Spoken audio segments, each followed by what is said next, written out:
Before I get into this one, I just want to mention what seems to be the latest on this attack on the LNER train in Cambridgeshire. It's been called the Huntingdon attack because that is the station that it was pulled into, but it doesn't seem to be quite clear when exactly the attack began. I imagine a few minutes before that, so that would probably be an applicable term, the Huntingdon train attack. There was a police spokesperson said that there is not reason at this point to believe it's terrorism, and that's an important thing. I'm going to come back to it. The latest information is that of the 10 people who were injured, initially it was reported that 9 had life-threatening injuries. 5 have now been released, so that's good news. It suggests that perhaps those injuries were not as serious as first thought. I don't know, but certainly some remain in serious condition. I hope they all pull through. But even if they do pull through from their injuries, this is a horrifying traumatic experience. Those people will probably need, frankly, years of therapy and rehabilitation.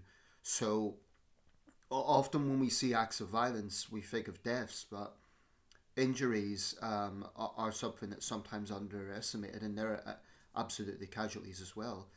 As an example, the Manchester bombings, we hear 22 people were killed, but over 1,000 people were injured. So actually that atrocity had over 1,000 victims. It's been reported that one man has actually been arrested. He's 32 years old. Initially it was reported 2 men, but it turns out the 35-year-old has been released, and that was he wasn't actually involved in the incident. So you can imagine a dramatic situation where there's confusion. Perhaps that guy got caught up in it, so he's been released.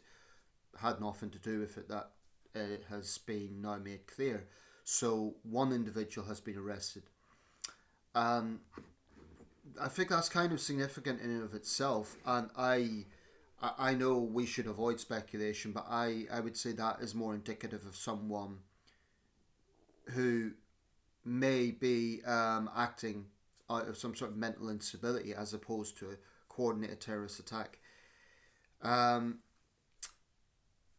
That the information we have, like I said, police spokesman said that there's no cause to believe this is terrorism. Now, that will get people, very defensive and very reactionary.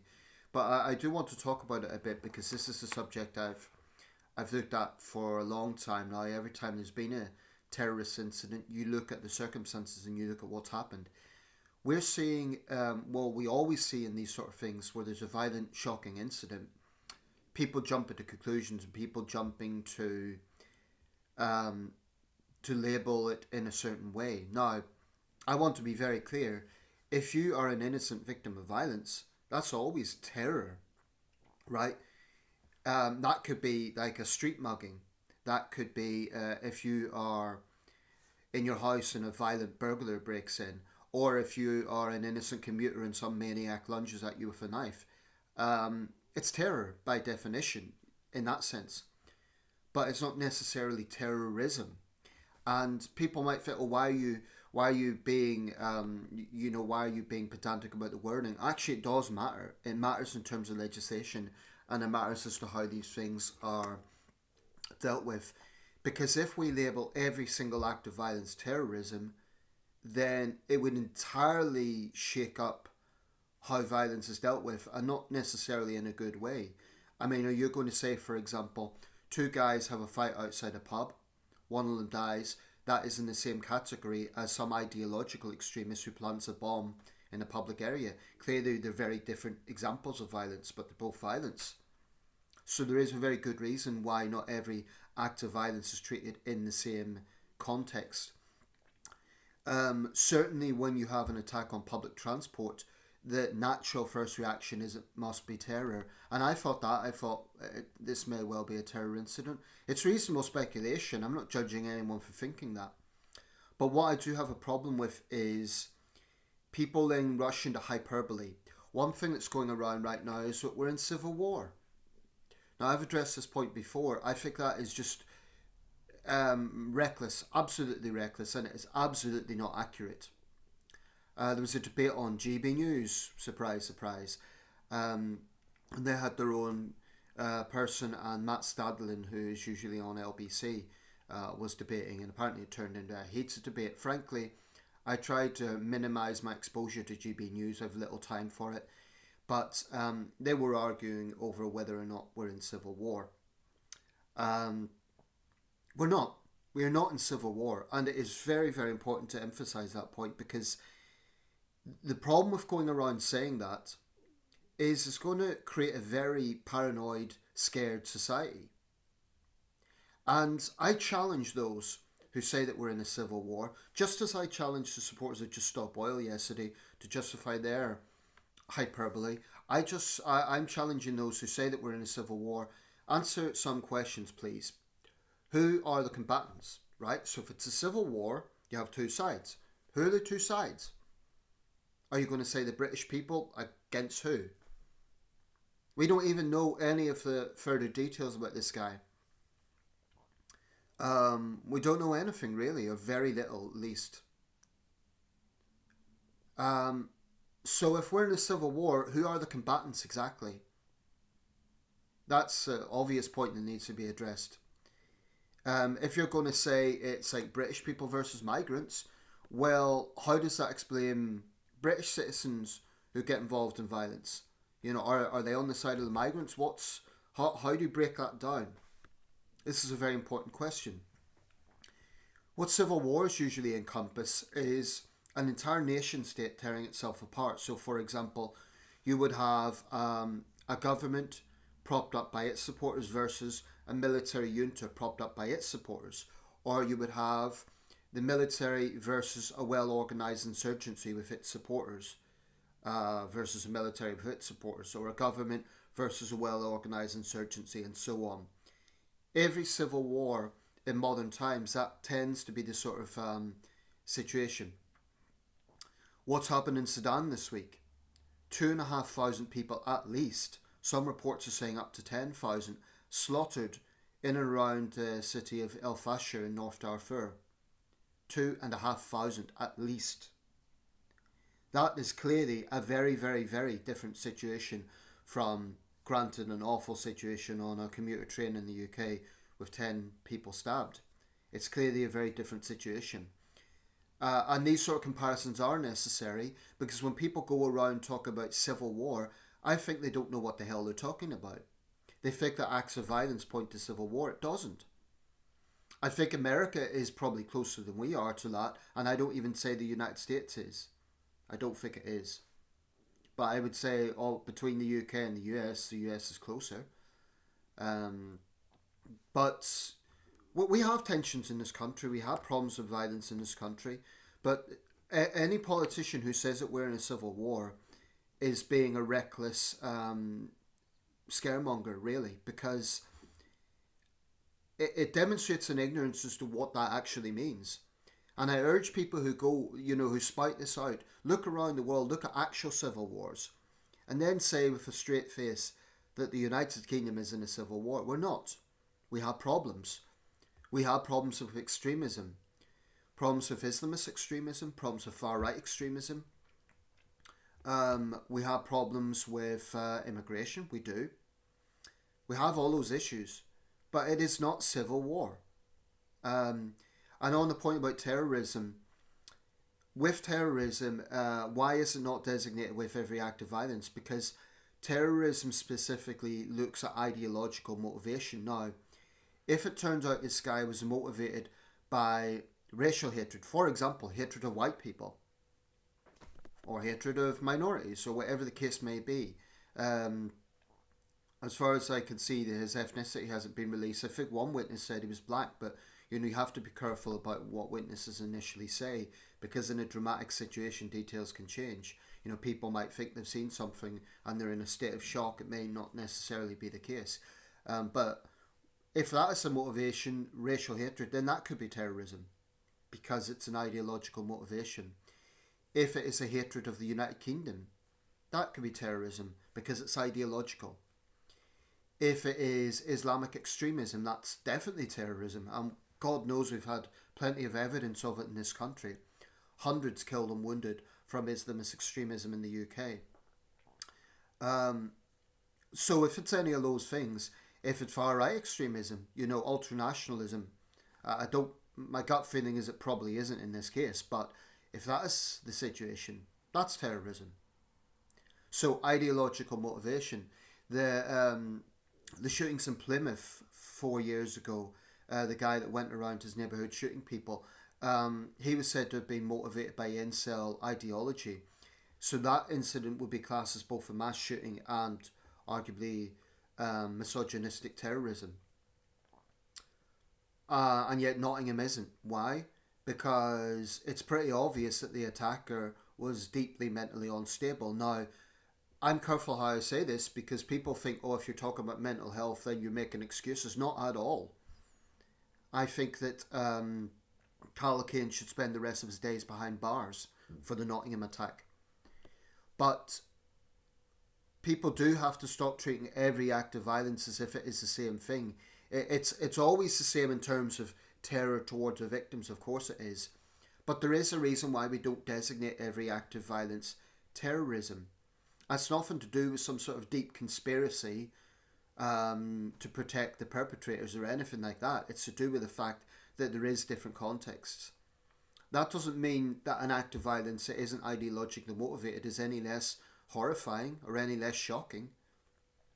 I mean, the Islamist attack at Reading, 3 victims. The attack at Nottingham, 3 victims. I would say both incidents were equally horrifying.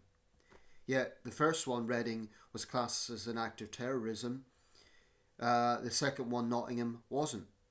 Because the first one, Reading, in 2020, the perpetrator apparently had Islamist connections. The second incident, frankly, he was a lone nut. He had severe mental health problems. And also we have to be careful not to stigmatise people who do have, the vast majority of people with mental health problems are not violent, so we have to be careful of that. But talking about mental health and violence is not the same as condoning it. And I think it's a little bit of a mistake to just say, let's just dismiss that completely. Because it's almost as if, well, if you talk about it, you're condoning it. Not at all. I think a mentally unstable person who commits a violent act should be kept behind bars or in a secure psychiatric hospital. It shouldn't be comfortable. It should be, they should be watched 24 hours a day.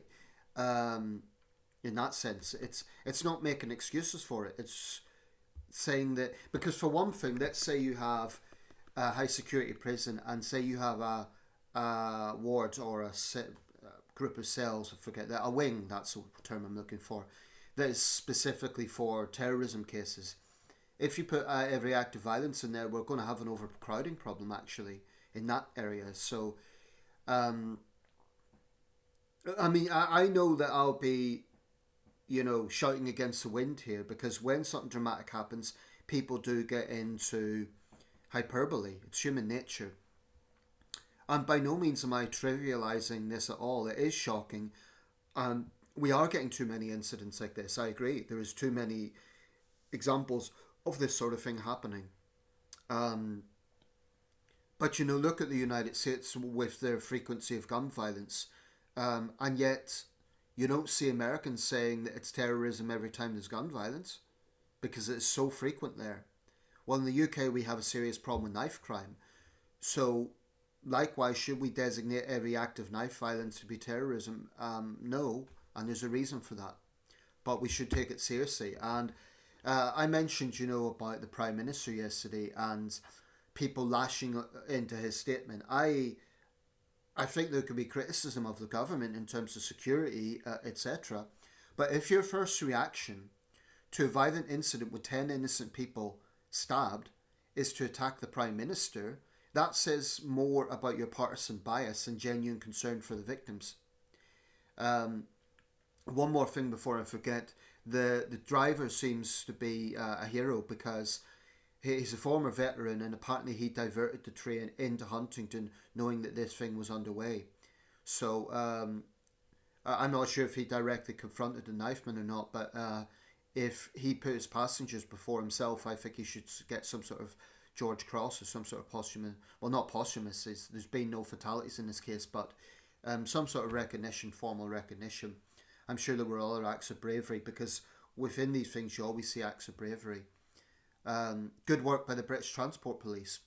You know, a few years ago I was scathing about them, and I still maintain that they handled the Just Stop Oil, Insulate Britain thing very badly. But credit where credit's due. On this occasion, they acted bravely. They dealt with the situation, um, and the suspect was tasered. The reason that's better than him just being taken out is because you could get information. And if it does turn out to be terrorism, then that information could be critical to finding anyone connected with that. If you shoot someone, obviously that's harder. I'm not against shooting terrorist suspects at all. I think that's morally justified in situations where that's applicable. But sometimes, for example, if the attacker doesn't have hostages, then, you know, counter-terrorism officers or the officers at the scene need to make a critical assessment of that situation. Um, People were going around the internet saying, well, Operation Plato's been triggered, which apparently is the term for counter-terrorism. So I'm not questioning that people were guessing that. I mean, my own instinct was this could be a terrorist attack. And it still may be ruled that way. You know, there's a lot of information going around. But two things that I want to leave on this video. Firstly, we are not in a civil war. And anyone who says that doesn't know what a civil war is, really. They should look at the situation in Sudan and then say that we're in a civil war. And the second thing is, not every act of violence is terrorism. There may be an argument that when it is in public transport and when it's aimed at strangers, that should automatically be deemed terrorism. And maybe it should. Maybe it should. But I'm simply pointing out that the classification of terrorism in this country is that there has to be an ideological motivation behind it. For example, Islamist extremism, far-right extremism, misogyny, racial hatred, those sort of things, rather than just an act of violence in of itself, shocking as that is. And no one should interpret that as downplaying this in any way, shape or form, because it's not. In fact, I would argue that some acts of violence that are not ideologically motivated are arguably even more shocking than actual acts of terrorism. For example, a bomb that doesn't go off. Mass stabbing is more shocking than that. So it's not trivializing it at all. But the danger we have is social media. So you have disinformation, you have some very nefarious, bad faith actors pushing stuff around. You know, and you could be damn sure the likes of Elon Musk and co will be sticking their nose into this and stirring things up. We are not in a civil war. And I think any journalist or politician who says that we are needs to be robustly challenged because they are recklessly scaremongering. We are not in a civil war. And if you genuinely believe that, again, I challenge you, who are the combatants specifically?